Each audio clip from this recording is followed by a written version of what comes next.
then Fatih.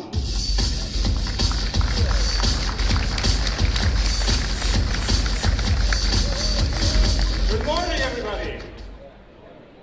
Good morning, everybody. All right, that's much better. Welcome back. I hope you had a great first day at PEX, and I hope you enjoy the festivities today too. And the rest of it is important too, but the fun. You gotta have fun. All right, I'm gonna be talking about technology and more details about what we're doing in terms of the trends we're watching in the industry and what some of our features and projects look like going forward. And I'm gonna have a panel, a Q&A panel with 3 of our CTOs at VMware in a minute, but I wanna spend a little bit of time talking first about these trends and what we're watching in the industry first. So you might remember this blog. This is a favorite blog of mine by Mark Andreessen that came out about 3.5 years ago, August of 2011 to be exact. And the title was Why Software is Eating the World.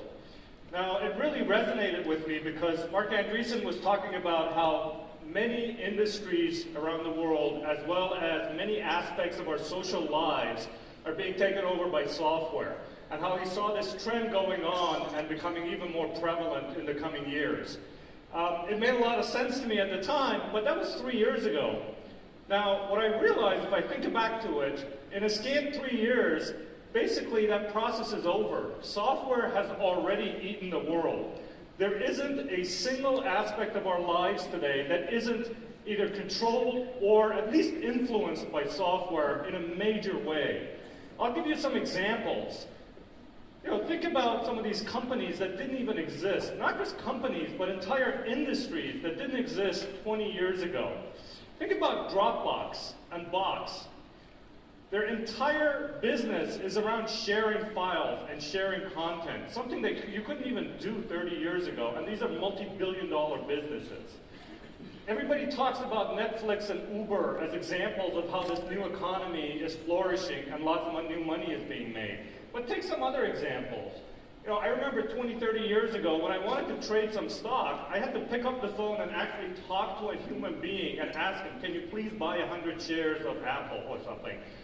Nobody does that anymore. In fact, not only do you not talk to a person, but if there's a banking institution or a financial institution that doesn't have really cheap online automated trading, they're out of the business. You wouldn't do business with them. I don't remember the last time I actually walked into a bank. I don't remember the last time I wrote a check. Everything is being done online today. Those examples are obvious. I know you've thought about them. Everybody has thought about them. This is how software has totally changed our lives and everybody's lives around the world in the last 20 or 30 years. The reason I'm talking about these is the same exact rules apply to data centers, apply to virtualization, apply to cloud, apply to enterprise software. In fact, you've heard us talk about software-defined data center, and everybody is saying, oh, that's such a revolutionary idea, it makes sense. Guess what? I claim, not 20 years, but 10 years from now, all the data centers out there are going to be software-driven. If you don't have a software-defined data center 10 years from now, you're out of the business. And I'm talking about all of our competitors that are fighting this trend. So, hopefully you believe that, hopefully you agree with that assessment. Let me just step forward now and talk a little bit about what are some of the industry trends that keep me up at night or that I'm really excited about and I think are going to be impactful in the industry. First, bimodal IT. Many of you have probably heard about this. I think it was a term that was coined by either Gartner or IDC. I think it was Gartner, but I'm not sure. The idea here is that over the years, IT and their control over the budgets for buying infrastructure and resources has changed, and it ebbs and flows. For a long time, IT was completely responsible for buying all of those resources, all of that infrastructure. What we're seeing now is that more and more lines of business are going around IT, because IT is not responsive enough, it's not fast enough, they can't get the hardware fast enough, they can't get the firewall rules set up fast enough. So what do? They go around them. And what's the easiest way of getting their job done? They go to the public cloud. They take out their credit card, they are online within 5 minutes, they have their VM spun up, and they get their job done. The amazing simplicity of the public cloud has really enabled this over the last few years. And I think we all know there's going to be a significant shift to the public cloud over the next 5 or 10 years. Now that's great for the lines of business and for the end users. It empowers them, it gives them agility, and it's great for doing business and productivity. But at the same time, it takes a lot of control away from IT. The IT can no longer control the reliability, control the cost savings, and it creates multiple silos of infrastructure in the businesses that need to be managed, that require more resources to manage them because they're not done in a holistic, unified way. We fundamentally believe that bimodal IT is real, but we have the solution that can address the needs of both the lines of business as well as IT, to give IT the control that it needs, as well as giving the lines of business the agility that they need to get their job done. OpenStack.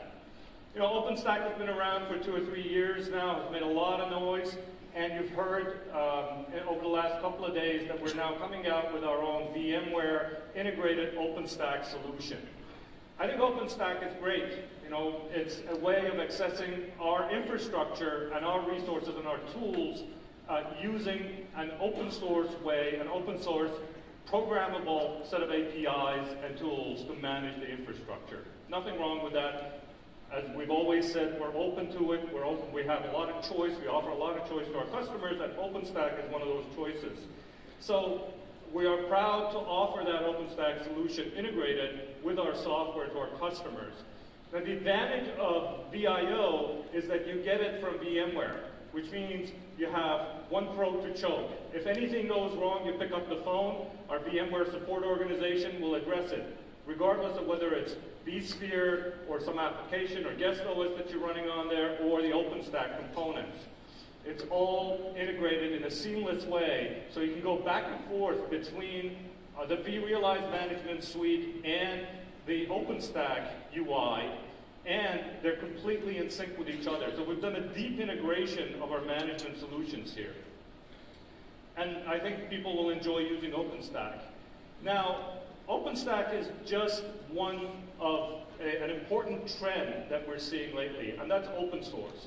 I think open source is fundamentally changing the way that software is being developed in our industry today.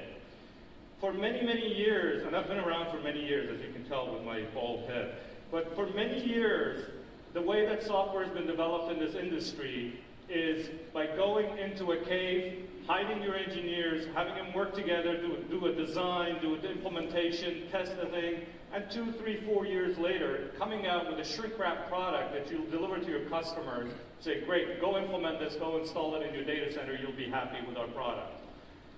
Now, that no longer works in this world. What we're seeing is a trend where more and more companies, more and more developers are coming out, honestly, frankly, with half-finished products. And they're taking them out to open source communities. This is a great trend, actually, I believe, because what it does is it allows us as developers to get feedback on our efforts, on our designs, on our ideas, long before they're ready to be run in production. You go out with an OpenStack project, with an open source project, and you immediately get a response one way or another. Either you'll get hundreds and thousands of developers out there getting really excited, the press talking about you, or it falls flat on its face. No problem.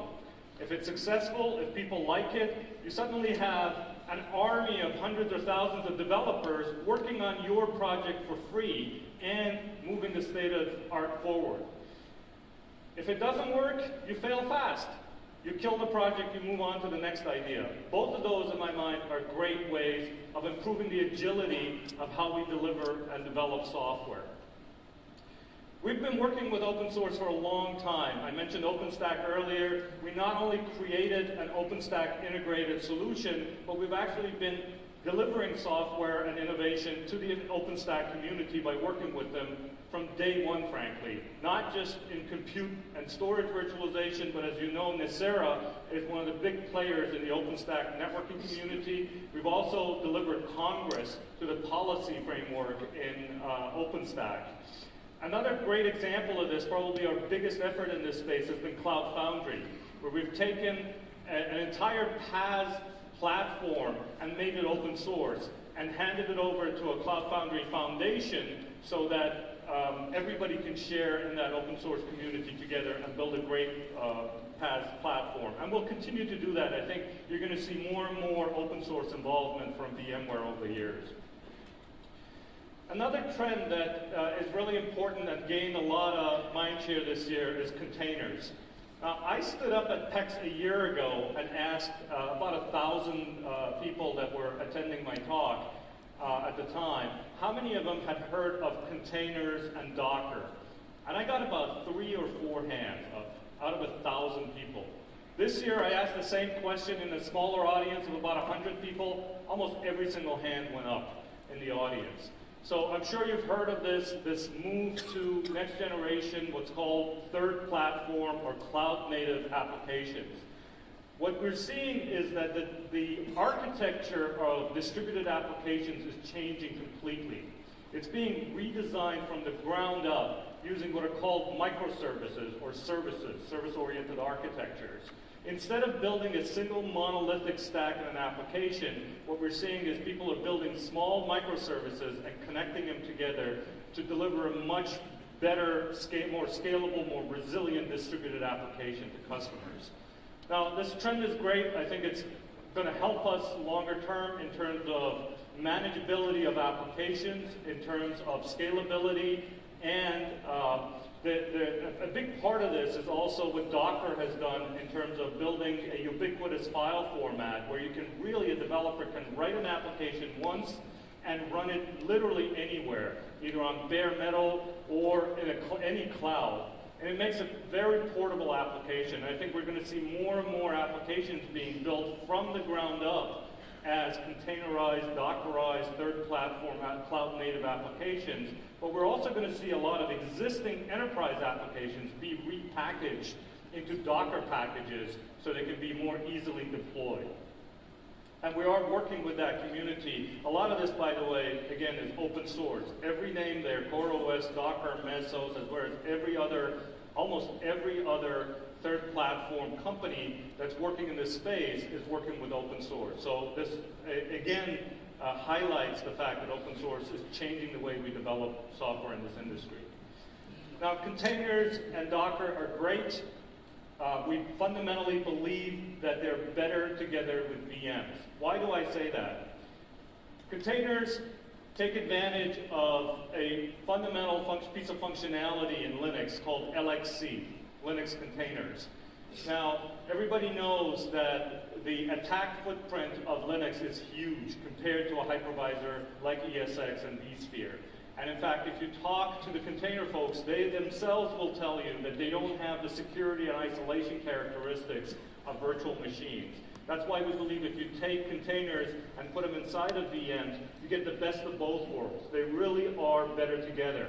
You get the agility and the portability of containers, and you get the security and isolation of VMs with the performance. And you heard yesterday, you heard us announce instant clones, which we previously mentioned as Project Fargo. This really significantly improves the memory footprint, the disk footprint, and the speed at which we can spin up VMs to be very similar to containers. So we're now in a world where VMs are no longer slow.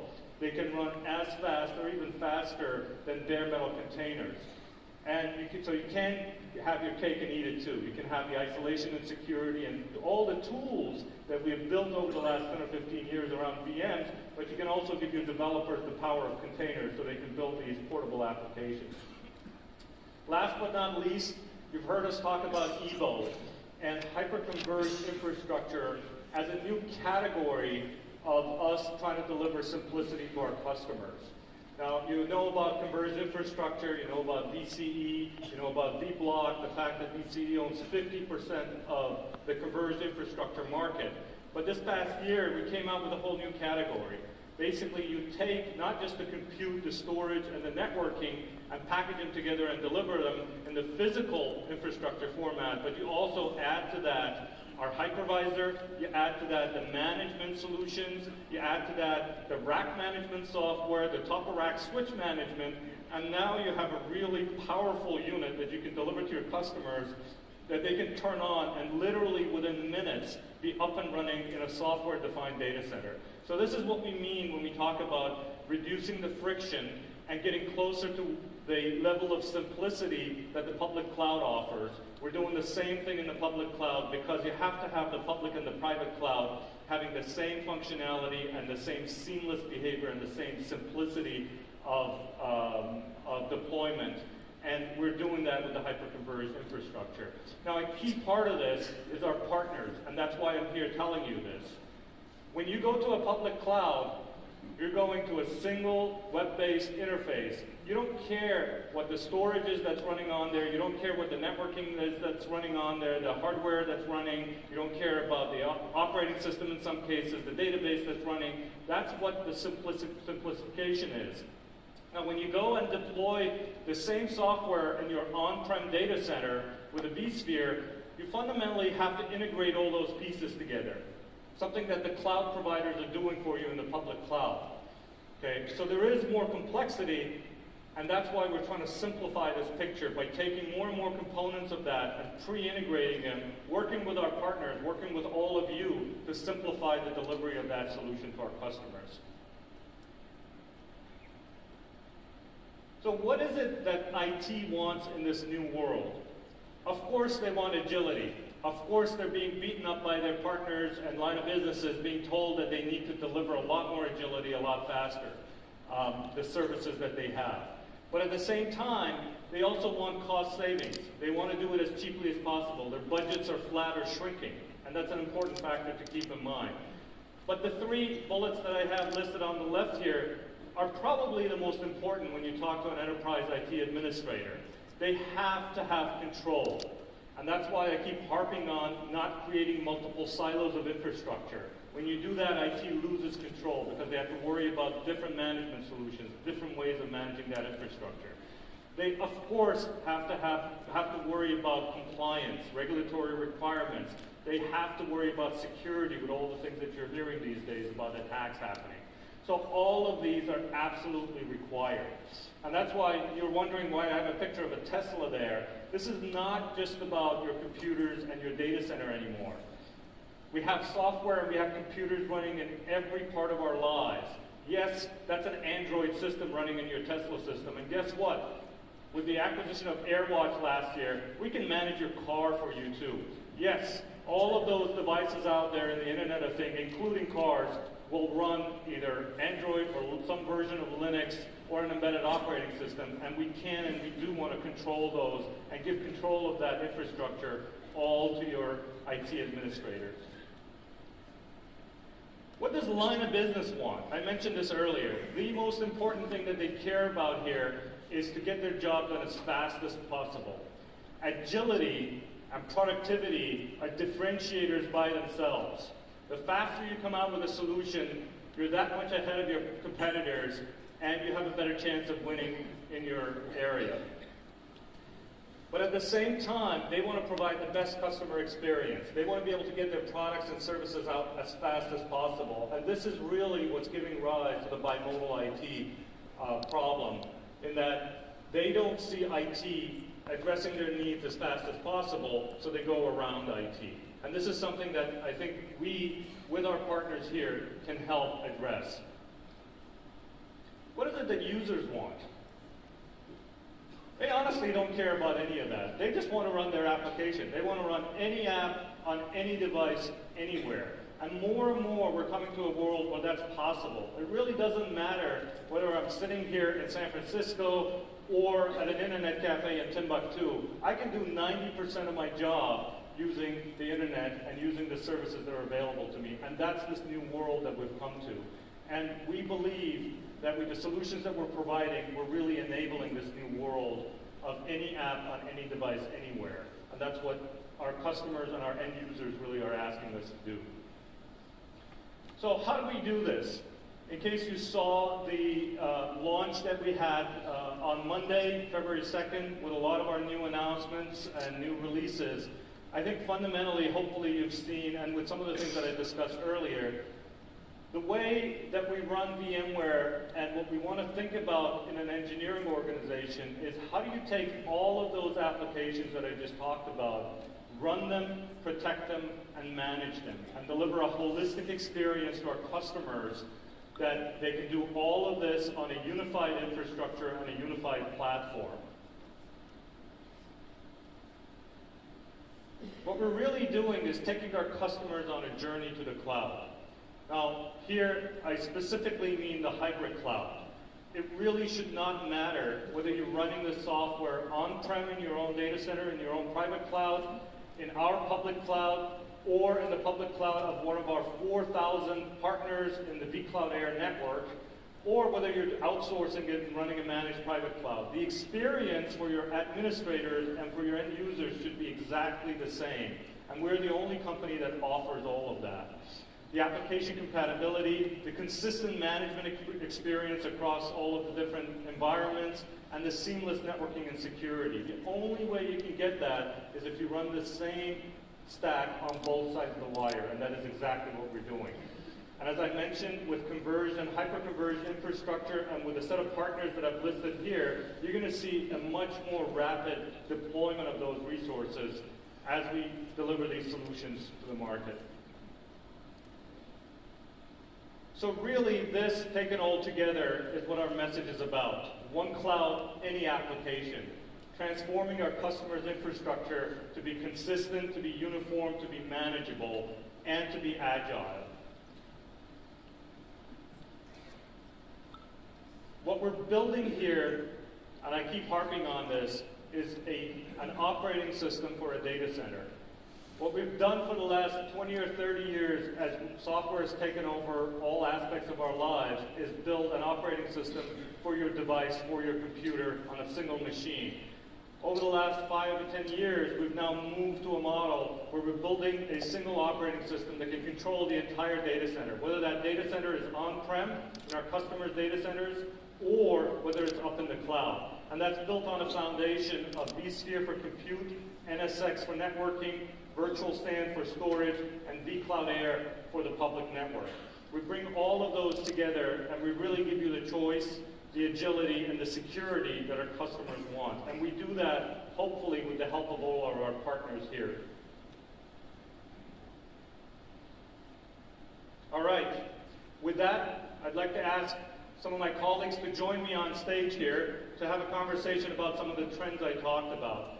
First, Chris Wolf. Chris is our CTO for the Americas. Great to see you, Chris.